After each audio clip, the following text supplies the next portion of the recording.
queridos, a graça e a paz do Senhor Jesus. Alegria poder estar aqui, saber que você está aí, poder compartilhar uma breve meditação da parte do Senhor para a tua vida. E eu creio que algo especial Deus quer falar com você nesta manhã. Quero meditar com você sobre uma temática tão relevante para os nossos dias. Bem, reconhecemos que tem pessoas que têm vendido uma realidade de morte, de destruição. Mas eu quero compartilhar com você um texto que está situado em 1 Reis, capítulo 18, a partir do versículo 41. Eu não vou ler esse texto, mas nós vamos meditar no entorno da vida de um dos grandes profetas do Antigo Testamento. Seu nome, Elias. Um profeta que fez toda a diferença da parte do Senhor no meio de uma geração corrompida, que se afastou da parte do Senhor e que a partir desse afastamento houve um juízo da parte de Deus, trazendo uma punição sobre aquele povo. Foi por intermédio do profeta Elias que ele profetizou 3 anos de seca. E assim se cumpriu. Esse período que nós vamos relatar aqui acontece durante o reinado de um rei muito mau, seu nome é Acabe. Ao seu lado estava uma mulher chamada Jezabel, um instrumento da parte de Satanás que levou um povo a praticamente quase ser destruído. Mas, queridos, essa mulher era uma mulher muito má. No Novo Testamento a gente vai ver a Bíblia usando o nome de Jezabel como sinônimo de uma mulher que é instrumento da parte de Satanás e que infelizmente essa mulher se tornou referência da ação de Satanás no seio da igreja. O que nós podemos aprender diante deste cenário? Primeiro, com o afastamento do povo, com a atitude de rebeldia do povo, Deus fez com que as chuvas cessassem por 3 anos. Foi profetizado pelo profeta Elias. Nesse cenário a gente vê Elias ter algumas atitudes que nos ensinam como atrair a vida abundante da parte do Senhor para nós. E é nessa linha que eu quero meditar com você nesta manhã. Por isso, meu querido, volte-se para o Senhor.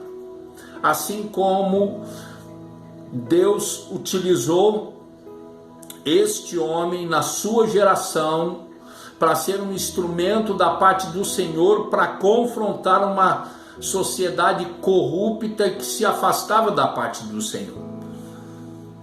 Elias profetizou 3 anos de seca, sim, mas foi o mesmo Elias que também venha mais à frente e vai confrontar cada um dos profetas de Baal, 450. Havia outros 400 profetas, como está registrado no versículo 19 do capítulo 18, havia outros 400 profetas dos postes ídolos.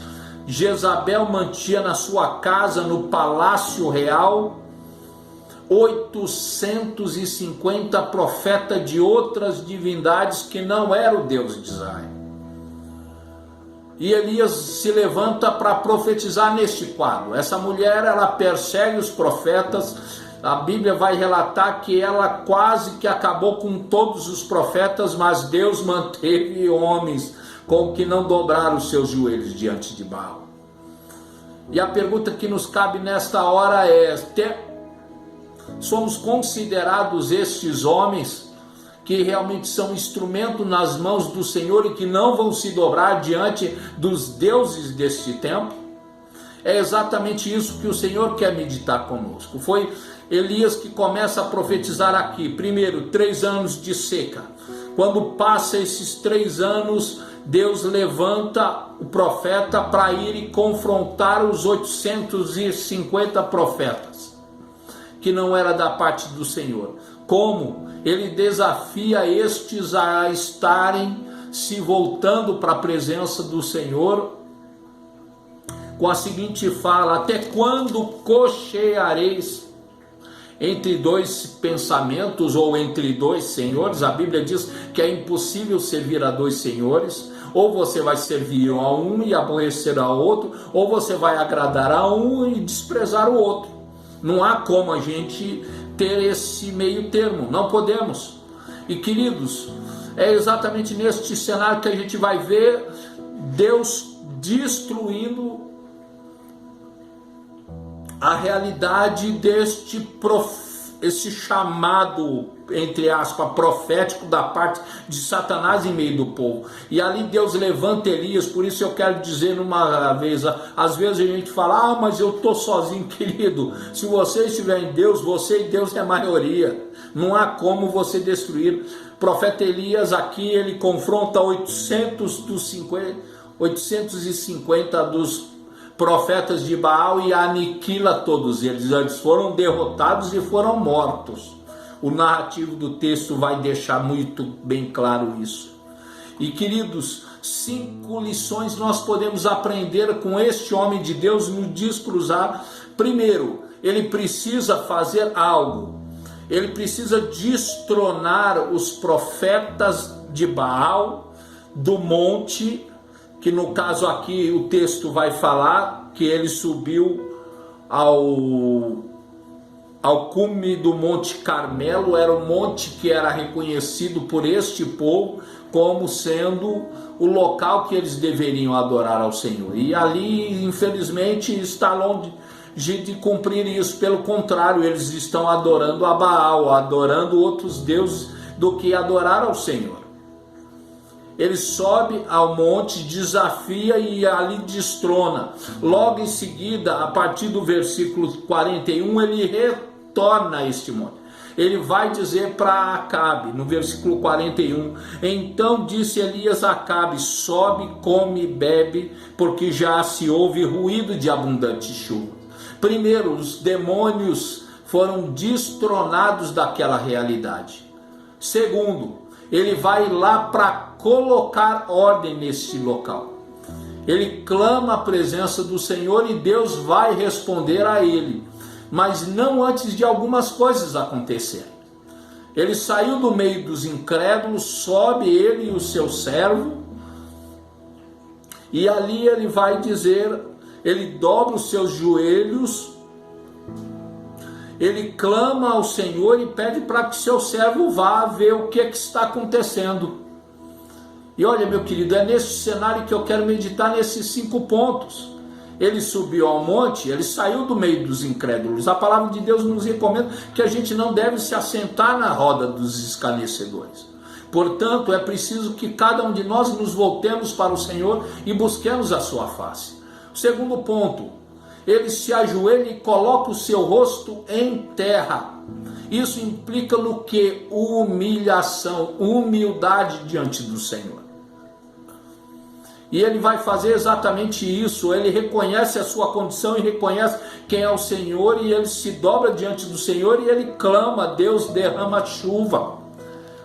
E é nesse cenário que ele, clamando ao seu Deus, que ele chama o sobrenatural de Deus para ocorrer em meio àquele povo. O que ele estava pedindo? Senhor, cessa o período de seca e derrama chuva neste lugar. E é exatamente isso que vai acontecer no versículo 43. Ele está clamando e ele pede ao seu servo, sobe e vê o que está acontecendo. E o servo sobe e ele volta com uma notícia. Sabe o que aconteceu? Nada. E ele responde, pois é, continua subindo. E o servo obedeceu. Subiu a primeira, a segunda, a terceira, a quarta, a quinta, a sexta vez. Isso aqui estamos falando subir uma vez por dia. São 6 dias o profeta Elias clamando diante do Senhor, e ali, meu querido, por esses 6 dias não há resposta, mas ele permanece ainda firme no seu propósito. Ele não desiste após a primeira resposta negativa. O que é que isso implica? Fé e esperança. Além de sair do meio dos incrédulos, de se humilhar diante do seu Deus, de clamar pelo sobrenatural do Senhor, ele clama, ele confia no Senhor e persevera naquele propósito por 7 dias, incessantemente, e somente na 7ª vez é que Deus vai responder. O 7 na Bíblia representa o número de Deus. A resposta chegou e veio a abundante chuva da parte do Senhor que foi derramada sobre aquele lugar. Queridos, para vivermos a vida abundante do Senhor, também precisamos andar alinhados com a sua vontade expressa na sua palavra. Se você quiser, eu desafio, medite mais profundamente nesse texto e Deus vai falar de forma singular ao teu coração.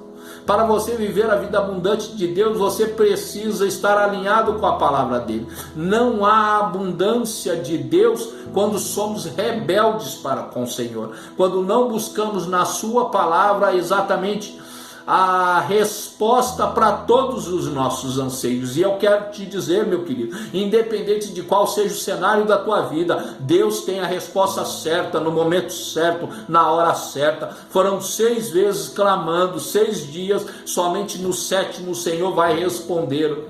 E é ali que Deus vai se manifestar de forma singular e poderosa. Se ouvirdes atentamente a voz do Senhor, nós vamos escutar realmente a resposta da parte de Deus. Em Deuteronômio capítulo 28, verso 1, vai falar exatamente nesse sentido. Moisés está preparando o seu servo, o povo de Israel, para entrar na terra prometida, e ele vai dizer ali: se atentamente ouvirdes a voz do Senhor seu Deus, tendo cuidado de guardar todos os seus mandamentos que hoje te ordeno, o Senhor teu Deus te exaltará sobre todas as nações da terra. Quando Moisés morre, Josué assume o comando no começo do livro de sua autoria. Josué capítulo 1, vamos ver Deus exortando: olha, se você permanecer, for fiel aos mandamentos, aos ensinamentos do meu servo Moisés, e não apartares nem para a direita nem para a esquerda, eu vou fazer a minha glória ser manifesta sobre a tua vida. Por isso, meu querido, eu quero concluir com 2 perguntas para você. Qual tem sido sua atitude nos momentos de sequidão? Talvez você se afaste ou se distancie da presença do Senhor. Não faça isso. Quanto mais a gente se afasta, mais a secura e a ausência da chuva de Deus não virá, e infelizmente tudo isso vai trazer muito prejuízo para a tua vida. A segunda pergunta: você tem se esforçado para andar alinhado com a vontade de Deus? Essa tem que ser um questionamento todos os dias. Senhor, eu estou no centro da tua vontade, eu tenho buscado ao Senhor. É preciso que nós, como igreja de Jesus, estejamos atentos a isso. 2 Crônica 7,14, um versículo tão conhecido por nós, vai falar exatamente nesse sentido: se o meu povo, que se chama pelo meu nome. Isso trata de igreja, do povo de Deus, o povo escolhido da parte do Senhor, se humilhar e orar e buscar a minha face e se converter dos seus maus caminhos, então eu virei do céu, perdoarei os seus pecados e sararei a sua terra. Meu querido, precisamos nos voltar se realmente almejamos ser alcançados pela vida de Deus. A chuva da parte do Senhor representa o derramar de um avivamento. Avivamento é uma necessidade da igreja, e a igreja precisa buscar ela precisa buscar da parte do Senhor a manifestação do seu poder e da sua glória, e que o amor de Deus se realmente venha se manifestar de forma singular, e que a graça do Senhor Jesus e o fluir do Espírito Santo realmente venha nos direcionar a tudo isso. Amém? Feche os teus olhos, vamos orar. Pai amado, obrigado, Senhor, pelo tempo que tivemos aqui. Que o Senhor complete, pela ação do teu Espírito, a palavra ministrada nesta manhã. Que o poder do teu Espírito realmente seja algo incomparável, e como a tua palavra mesmo nos ensina, se a gente realmente se voltar para o Senhor e buscar a tua face, o Senhor responderá. Por isso, Senhor, responde. Eu sei que isso tem a ver Tudo isso que temos enfrentado tem a ver exatamente com a manifestação do teu poder e da tua glória em meio aos homens. Que em nome de Jesus, Senhor, venha nos usar a Igreja Batista Ágape, bem como as demais igrejas do Senhor nesta nação, para serem referências e instrumento para que a chuva do Senhor realmente venha. É a minha oração em nome de Jesus. Amém, meu querido? Que Deus te abençoe, que Deus te conceda um dia maravilhoso e que assim a gente possa manifestar a glória de Deus como Elias fez nos seus dias. Amém? Um forte abraço e que Deus te abençoe. Fiquem na paz.